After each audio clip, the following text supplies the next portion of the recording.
extremely unhealthful, extremely damaging, extremely unwanted, and yet part of life here, occasionally. I would describe it as an approaching wall of opaque, brownish, generally, dust. And this wall is not small.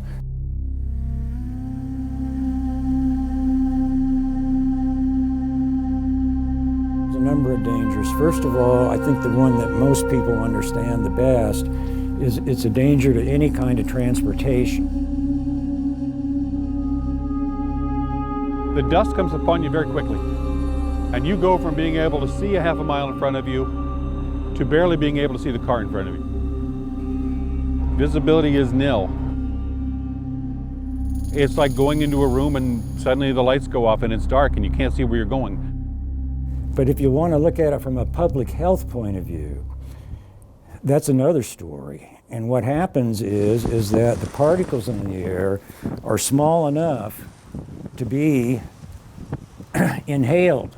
People might say, well, you know, it's not really a problem because, you know, it's not like that black smoke that comes out of a diesel truck. It doesn't have toxic materials in it or toxic chemicals in it. It's just desert dust. But your lungs don't like that, I should say. Well, there's lots of reasons, but the main ones are unpaved roads, abandoned agricultural land, fallow agricultural land, and active agricultural land.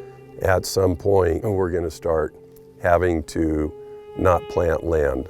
We're going to lose, at some point, a large part of our CAP water, and when Lake Mead falls below elevation. The farmers in this district are going to have to fallow somewhere in the range of, we think, 35 to 40% of their land. Farmers can't keep all the roads watered. The county can't afford to pave all the dirt roads.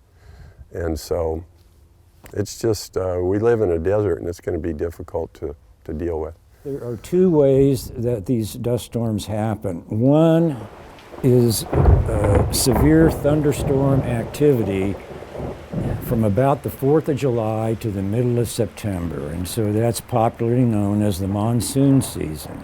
So you're looking at thunderstorm-generated dust. A typical path for an Arizona monsoon, Nogales to Tucson to Casa Grande to Phoenix.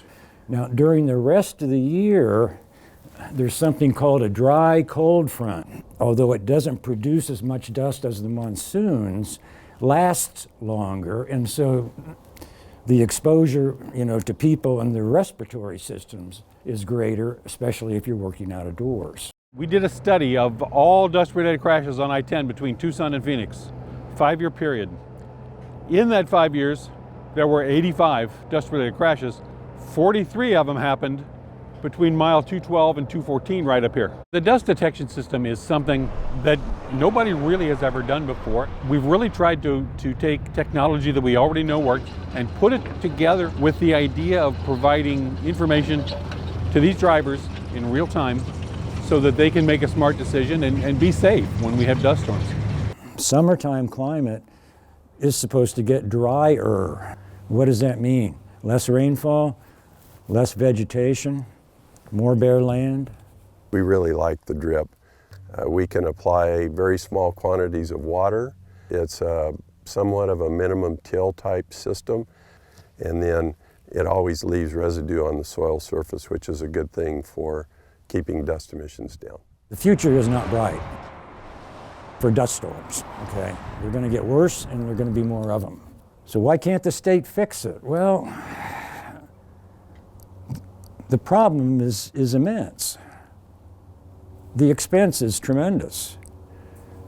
The political will has yet to arrive.